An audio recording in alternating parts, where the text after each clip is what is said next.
Alright folks, we are ready for our next run. Get ready for some Steamworld Dig 2, but by perilouspeanut. Alright, hello everybody, I'm perilouspeanut, the fastest he day in the West, and today I'm going to be doing a speedrun of Steamworld Dig 2 any percent for all of you. Just a few things I want to explain before I start the run. If you want to look at my controls here, I have jump, bound to 2 buttons. And this is going to be really important, so don't forget that. And aside from that, I'm just going to start a new game here. And we're going to dig around the wonderful, wacky western world of Steamworld Dig 2 in record time. So timer starts now. Okay, so the beginning of the game here. If you haven't played the first game, the protagonist of the first game is Rusty, a cowboy robot, quiet type, all gruff, height 1 tile. But this game, we're not going to be playing as him. We're going to be playing as his friend Dorothy as she searches for him because he's gone missing after the end of the first game. And she's going to leave her town of Tumbleton and venture outwards into the desert to the towering town of El Maquino to see if Rusty is around. So the basic movement, jumping is faster than running most of the time, so that's why I'm jumping here. I know exactly when the ground is going to crumble there, so I can just go back and fall down here as fast as possible. This is the Temple of Guidance. It's the tutorial stage of the game, but we're going to be doing a bunch of stuff that the developers absolutely did not intend for once we get the first power-up, which is the sprint hydraulics. So just to explain the basic structure of the game, as you can see, it's a digging game. It's kind of like, you know, Dig Dug or something similar, but it's also a Metroidvania. You explore various environments, you find power-ups, and you progress with your newfound abilities. So we're going to be getting the first ability right now, which lets me run. And it might not seem like much, but running faster is the first thing that we get. Breaks the game absolutely in two as soon as we begin. So there we go. Sprint hydraulics, and now we can run faster and jump higher. And the reason I have my jump button bound to 2 buttons is I can do a glitch called the double jump. If I press them both at the same time, I get a bigger jump. And what I'm trying to do here, the game is already broken. I am not supposed to be here in the tutorial. That tube is not supposed to be open that early. And with a very precise water skid here and a double jump to grab onto the very edge of that tile there. Let's see if I can get it. There we go. The game is now completely under my mercy. This is an area that I'm not supposed to be in way until later on in the game, because this is where the first generator is at.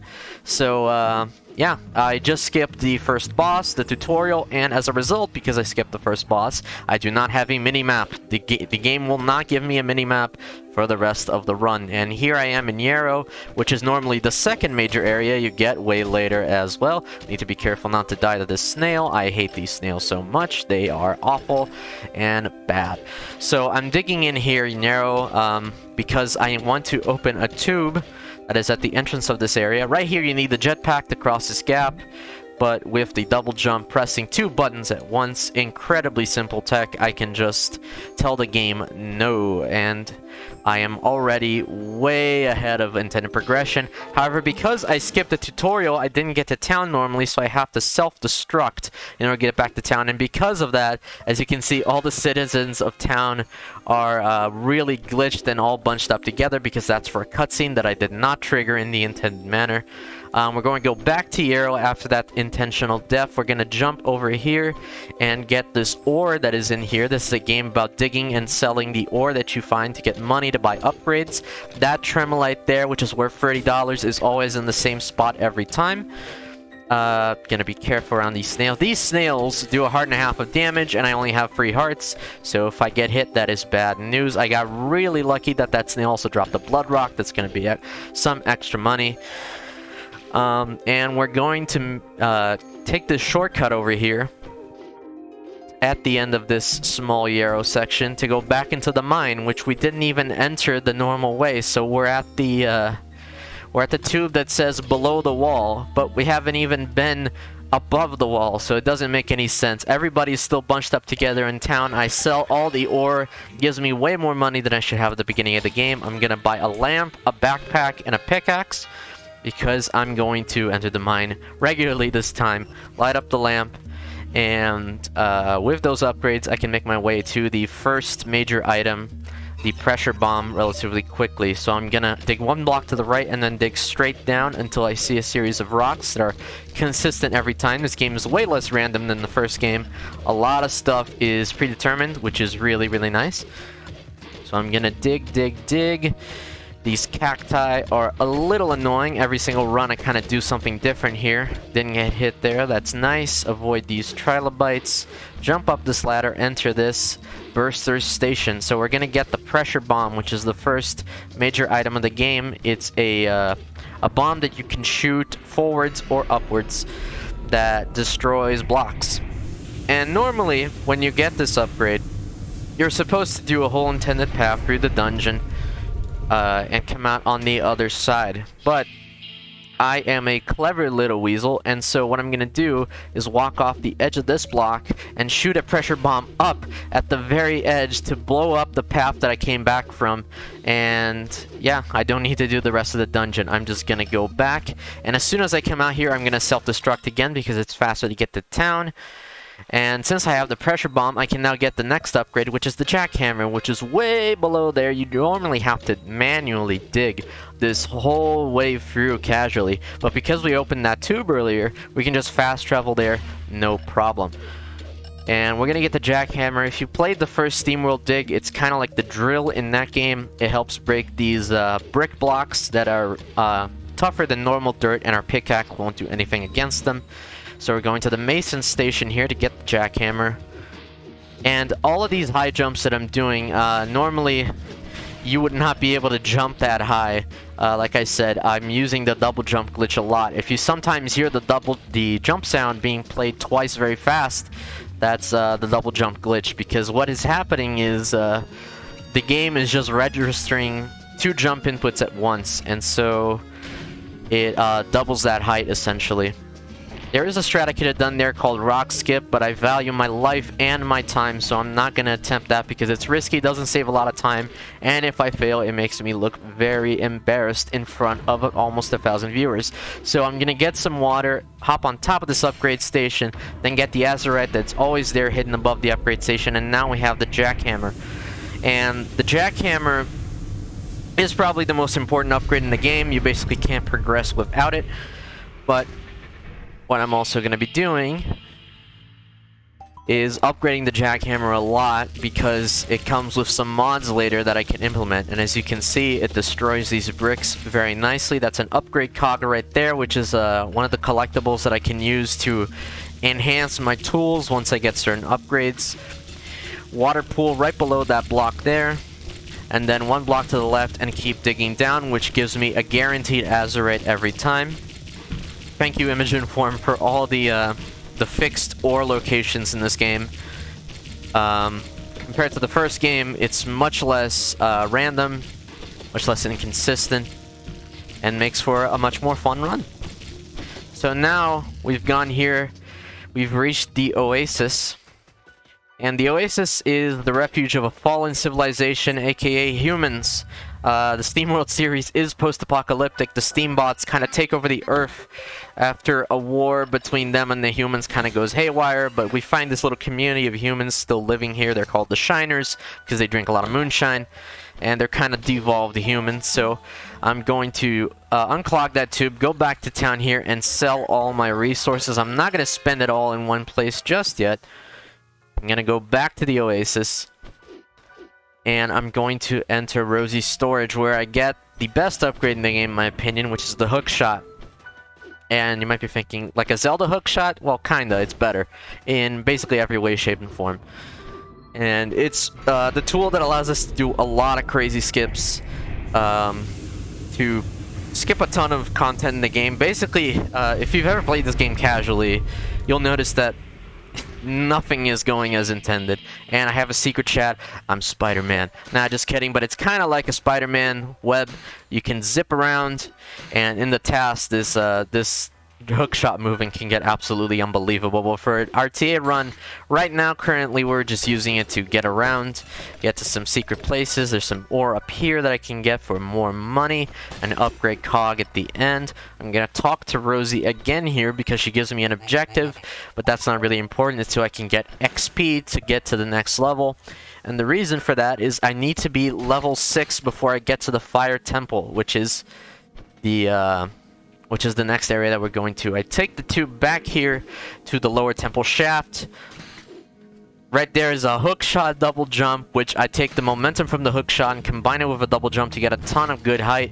That is not the last you'll be seeing of that technique, but for now, we're going to be heading towards the first generator. So this game, in order to beat the game, you need to beat the final boss. And in order to reach the final boss, you need to destroy the free generators in the free main areas, which are the West Temple of Guidance, which I'm right here, the Temple of the Destroyer, and Yarrow. So we go to the Temple of Guidance first because it's the only generator that does not require any digging upgrades. Right now we don't have a lot of money to upgrade the Jackhammer or the pickaxe, so we can't make a ton of fast progress in the other areas. You could dig down with just the pickaxe if you wanted, but of course this is a speed run, and I'm not interested in sitting here 2 hours digging down to the next area. So I'm going to be going into these rooms. There are 2 rooms I need to do in order to open the door to the generator. The first here is the Chamber of Wheels, where I have to put a bunch of minecarts into pressing buttons to open doors. Another little hookshot trick there. Didn't quite get the swag strat, unfortunately,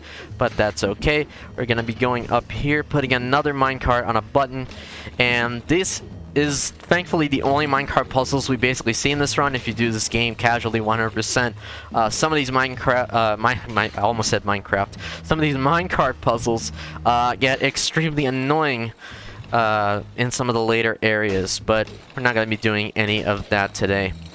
I'm going to push the minecart over there, opens this, one more upgrade cog for the road, and I'm opening the first door out of 2 for the generator.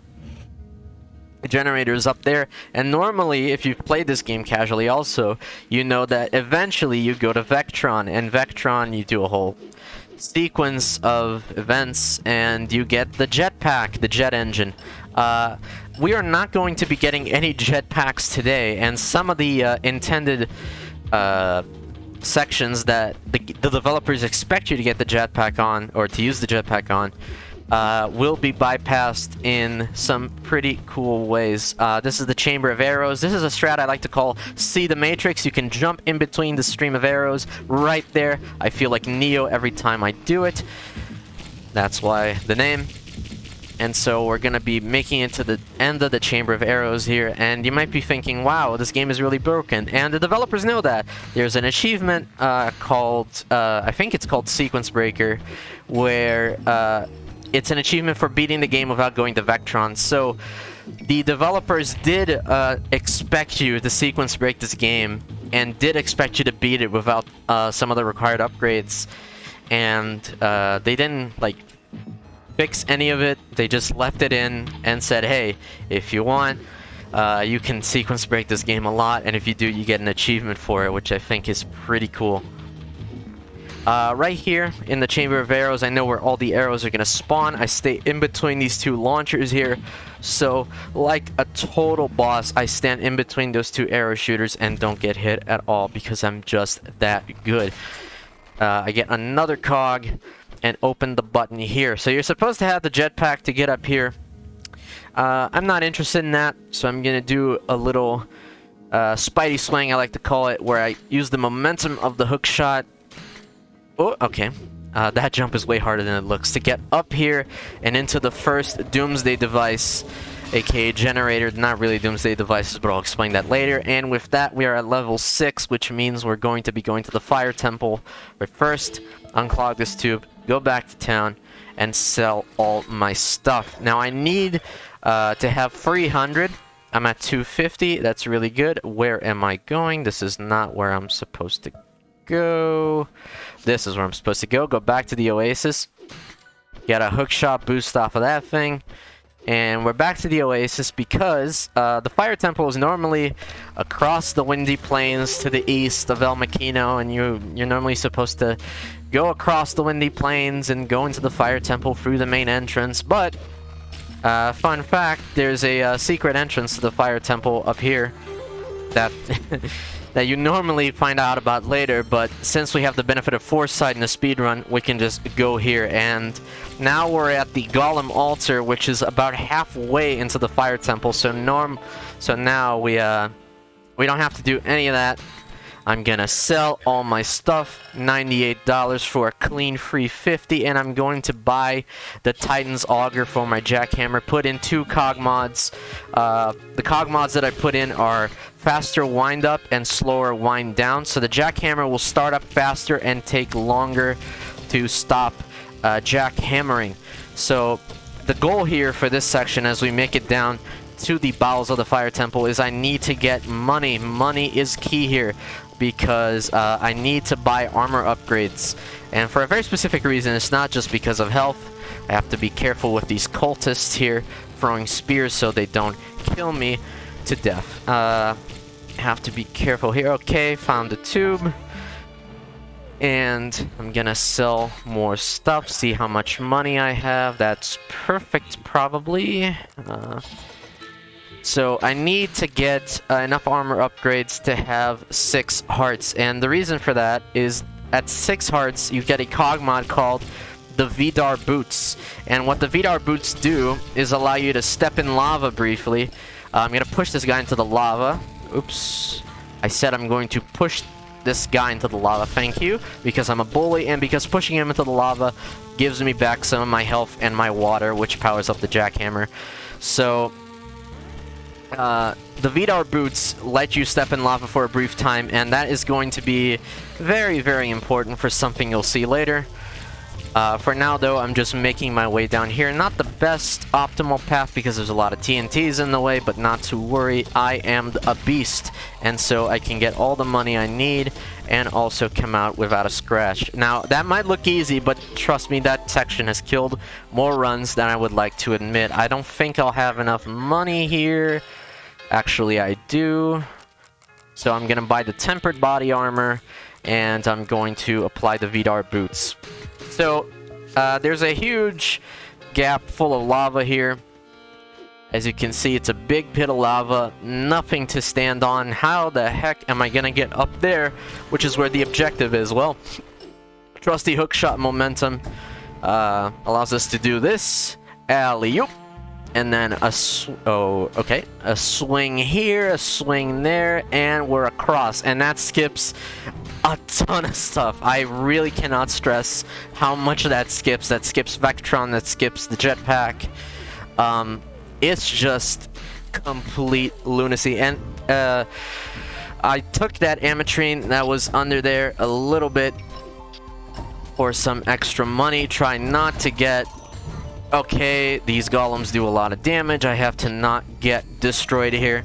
Not looking too great. A heart and a half. At least I didn't die. If I die there, that is bad news. So, another ametrine here in this block that I will get. Falling really fast, but hug the wall at the last moment to prevent some fall damage. I unclog this tube, go back to town. The reason I'm going back to town is just to refill my health and water, because I needed to blow up this block right here, which has a diamond, and another big pit of lava. But the Vidar Boots, if you just jump on the surface of the lava, you never get hurt. So, that third column right there always has a bismuth, which is another incredibly high value ore that we get for the sake of money. And yeah, we're just dipping our toes in the molten hot lava here. Take a little lava bath to get under that, and then soon we'll have to take another little lava bath because there's no way around this. Perfect. And so the lava toe dipping is the whole reason why we get enough armor upgrades to get 6 hearts, and that completely negates the use of the jet engine. No Vectron, no digging down to the bottom of the mine. We're not going to see any of that. So I have 305 right now. I need to be at around 675 by the end of this section right here, because at the end of this section is the second generator. So at this part, time is money, literally. I need to mine ore as much as I possibly can while also not being really, really slow about it. So Getting really unlucky with some of these ore placements. The placement of the geometry here is always consistent, but where the ore spawns is random, so I have to do a little bit of improv in that manner. Also, these enemies are really annoying.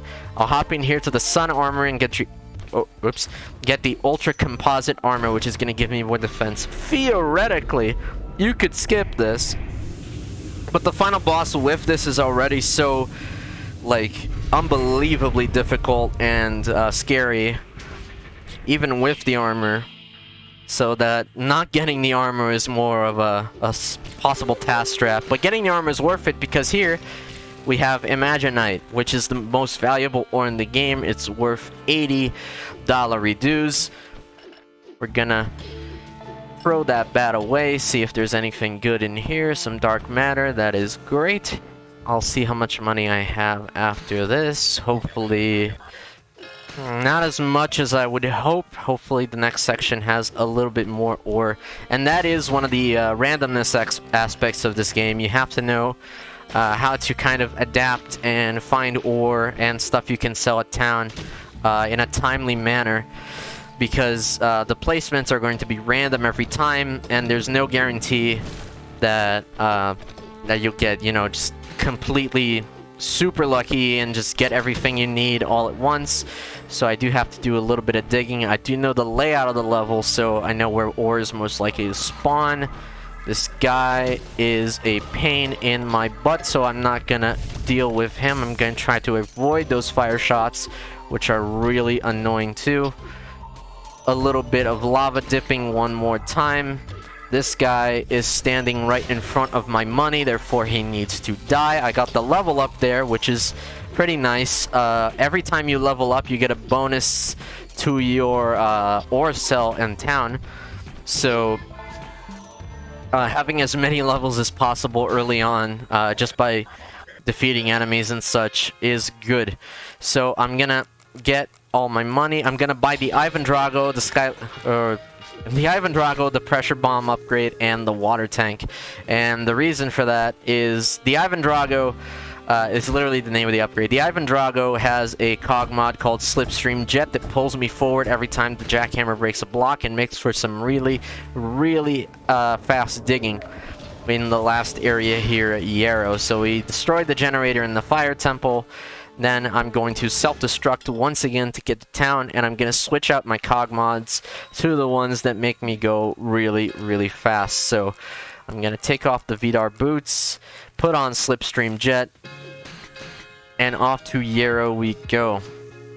And the generator's all the way at the bottom of Yarrow, so we need to haul our robotic butts all the way down there, and I'm going to be digging down really fast. As you can see, Slipstream Jet goes really fast, but I also have to be careful. These snails are the bane of my existence, and if I get hit by a snail, I may just get destroyed and not have a good time. So I'm digging down as fast as I can, but I'm also trying to get some money, because I do want to get some safety armor for the final boss. I normally wouldn't get this in runs, but it's a marathon, and I really don't want to die right at the very end. It's just a safety, and even with the safety, it's not 100% guaranteed. The final boss is still pretty difficult. So we're going to return to El Maquino. I got lucky and got a topaz drop, which is pretty valuable. I'm going to go back to below the acid swamp. I'm going to take the zonconium there that I left behind, and we're going to enter the first little mini dungeon. You have to complete these little mini dungeons to advance into Yarrow. So I'm gonna be doing this one here. This one is Leaky Lodge. As you can see, there is I don't know, purple stuff leaking from the ceiling that makes blocks disappear, and we have to make our way to the end. But there also is ore here, thankfully, that we can get for some more money. Gonna avoid bouncing on all these mushrooms because I do not have time for that. There are two snails here. I call them the horsemen of the apocalypse. Thankfully, okay. Yeah. Oh, come on, get out of my way. Okay. I hate snails. I hate snails. And, gonna Gonna get these rocks to fall. Gonna fill up on water here. Only 2 hearts. Not looking too great, but as long as I don't do anything ridiculous, I should be okay. If I were to die, I would go back all the way to the start of this little mini dungeon. Gonna throw the snail into the boiling acid where he belongs. Gonna get some more ore up here. And then here's one of my favorite strats. I'm just holding the jackhammer and holding right, because Dorothy can go over 1-tile blocks. There's a bunch of snails here, but I'm not going to aggro any of them because I value my life. So, 1 crumble block here. Go under those rocks, which is a pretty cool swag strat. And then it puts us on the other side of that barrier that we normally cannot break until we go through the dungeon. Getting some more money and making our way to the next tube. These purple things, they explode and make blocks crumble, and they're really annoying, especially when there's a bunch of rocks here. And rocks are really annoying because if you get crushed, it's an instant death, which is not good, to say the least. Going to dig down to the right over here. There is a diamond that always spawns here. I'm going to drop the zirconium for the diamond, which gives me $60. Did not get a water drop from that purple thing. Let's see if I can get from these. That is health and health, both things that I do not need. So I'm just going to sell, or not sell, I'm going to fill up my water and continue my way down. There's the tube.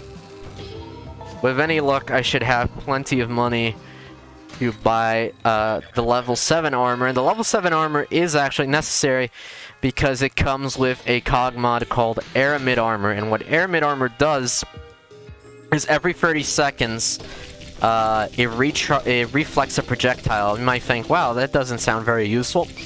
Well, you are wrong, because it is very useful, and we're going to be using it, hopefully, on the final boss to save time, as speedruns are wont to do. So I'm going to be digging down here. This is when the mosquitoes start showing up, and as a person who lives in a South American country, I absolutely despise mosquitoes, as should anybody who likes not getting bitten. Thankfully, these mosquitoes do have one benefit, is that when you kill something with them, it's considered a creative kill by the game, and it does give you rainbow orbs, which fill all 3 of your resources, which is health, water, and your light. The light is basically irrelevant for speedrunning, for what it's worth, and just trying to get more money. These mosquitoes are not in optimal positions for me to kill them.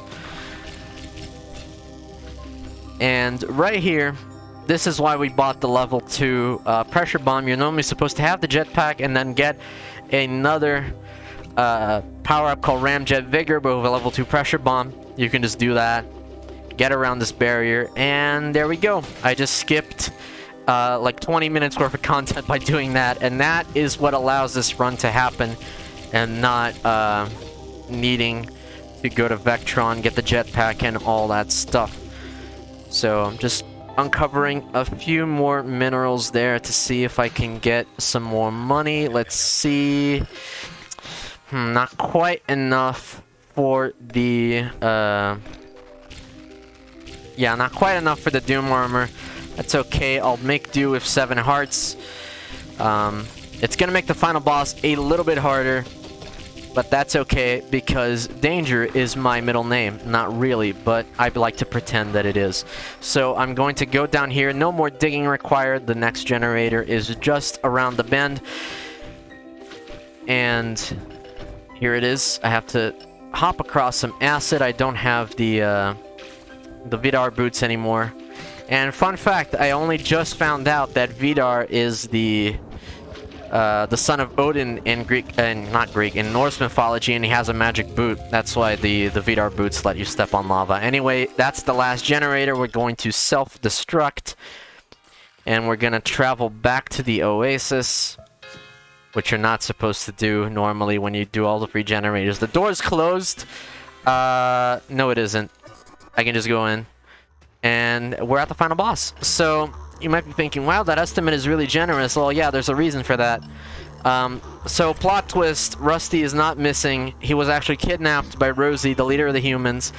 She's using him as a battery to power a robot, and she's building a huge fusion reactor. The reactors we were destroying were not actually doomsday machines. They were built by Rusty to siphon power from this huge machine that may or may not end the world if we let it continue to run. So we need to shut down the reactor before bad things happen. So Rosie, the reason we got the level 7... Oh, wait, crap. Actually, I am an idiot because I did not equip the cog mod that I need to make the fight faster. Oops. Da-da-da-da-da-da. So, I'm gonna unequip all the things that I have. There we go, Vidar Boots and Aramid Armor. Now, okay, once more with feeling, I'm gonna have to watch that cutscene again, but that's fine. I had a little brain fart there. Apologies. Completely forgot. So, oh my god, the plot twist that you already saw like 30 seconds ago. So yeah. So Rosie, she has 5 phases. The first one lasts roughly 5 seconds because she just shoots a rocket at me. And then I put a pressure bomb and 3 pickaxe hits. Normally it would be 8 pickaxe hits, but a pressure bomb does the damage of 5. And now for the second part here. So Aramid Armor is something that recharges every 30 seconds and allows you to reflect a projectile back at where it came from. So Rosie shoots bullets and now she's shooting rockets. So what I'm gonna do is get right up close to her face, use Aramid Armor, and nice, it reflected the rocket back into her. And when you reflect her projectiles back into her, she becomes vulnerable. Normally she only does that when you reflect a rocket back at her after she shoots a bunch of stuff at you. But if you do that trick, you can make her vulnerable early and save something like 20-30 seconds. So I'm very glad I got that first one, which is in my opinion the hardest one. Now she's in her third phase where she's shooting a bunch of purple orbs. Sadly, unlike the bullets or the rockets, I cannot reflect the purple orbs back at her to make her vulnerable sooner. So I just have to wait this out for her to shoot the rocket and progress as usual. But in the fourth phase is when she starts charging and trying to punch me, and I'm gonna use that to my advantage. With 7 health, I actually might have to be a little bit careful on the fourth phase. Actually, I'm just thinking of that. The purple orb phase is almost at an end. It takes a while, but luckily I am one with the Matrix and I can just dodge bullets. These aren't actually bullets, she shoots actual bullets later, but you get the gist of it. I reflect the rocket back at her, hookshot down to prevent some fall damage, then propel myself over here to the northwest corner of this room, and now she starts charging, and I'm just gonna let her rip into me. Punch, punch, gonna do another punch, and when my health is below half, she stops punching and shoots me, and because I have Aramid Armor ready to go, she just instantly shoots a bullet at me, which I reflect back at her. So she kind of played herself there. Now we're at the last phase. There is a phase skip that can be done here, but it's ridiculous and hard, and I don't like doing it. So I'm just gonna let her punch me once. Then I'm gonna get the heck out of dodge before she can kill me, because she actually does do a lot of damage, and I don't have that much health. 7 hearts is not a lot. You're supposed to get here with something like 10 or more. She's gonna start punching again, as she does with that wonderful soundbite. Gonna bait her around the arena because taking the punches is too risky, and many runs die by attempting to do the phase skip here, but just end up getting killed. So I'm not going to do that for the sake of marathon safety, and even in runs I don't do it because I don't like losing time. So I'm going to reflect. Oh, I'm going to try to reflect the last rocket at her. And there we go. Rosie is down. Oh, that is a relief and a half, because at practice I was dying to this boss over and over. I was getting like 38-minute times, 39-minute times, because I would just get careless and get absolutely demolished in that fight. I would die at like the second to last phase and lose a bunch of time, but thankfully we did that on the first pass, so absolutely incredible. Time is not on the death of the final boss. As you can see, we're gonna rescue Rusty and get back up to the surface. I'll tell you when time is. So the reactor is causing the planet to collapse, and it's no Metroidvania if the planet does not explode at the end. But oh no, there's no way out. But wait, Fen is gonna sacrifice themselves for a teleporter. We don't even know who Fen is because I skipped everything related to their character. So oh no, I guess the story of this game makes absolutely no sense in the context of a speedrun. So time is coming up shortly. It's when the credits begin. It's signaled by the saving game text on the top left showing up. So just after skipping a few dialogues, everybody's gonna get into the rocket and escape the planet that is about to blow up. I think Samus Aran had something to do with this personally, but that is just a guess. So get ready on time. And time. Whew. Oh my god. So that was about a minute from my PB. That's amazing. And oh, thank you. My practice runs, just for perspective here, that was 34 minutes real time, but my in-game time that I can see here on my timer is 32:49, which is what we use. My PB is 31:13, I think. So that was really close to my PB, actually, even not getting the safety armor and doing 2 phase skips on Rosie. That was, oh man, that was really, really good. So for shoutouts, I want to shout out not just the Dig 2 community, but the entire Steamworld community across all the games. We're not a lot of folks. It's a pretty small community when you put everybody together, but we're a small community, but we have a lot of heart. We put a lot of effort into the runs of this game. Or not just this game, but also the other Steamworld games like Steamworld Dig 1 and 2, Steamworld Quest, Steamworld Heist, and the recently announced Steamworld Headhunters, which I am very excited for. And so yeah. Also, I want to thank specifically Rufon. She's another runner in this game. She helped me a lot with some of these strats. And so this is the credits. The planet has exploded. Everybody's in space, and this leads into Steamworld Heist. If you remember, Steamworld Heist, which came out before this game, was in space. And when you play that game, you think, why is this in space? Well, this is why, because the planet just blew up. So there we go, 32:49 in game time, 5 deaths, all of which were intentional. And yeah, that was Steamworld Dig 2. Thank you very much for having me, for raising money for such a great cause. I didn't know the Only Kid personally, but I can tell just from the way everybody speaks about them that they were amazing, and I'm really glad that this marathon is happening. So, thank you. And thank you for joining us. That's an absolutely fantastic run there. We are going to go and take ourselves a quick break. Remember, folks, you can also follow perilouspeanut as well if you want to see some more Steamworld Dig action. Don't forget to follow all our runners here. But we're going to go get ourselves set up for our next run, which is going to be Bloodstained Curse of the Moon 2 by Dan the VP. We will be right back.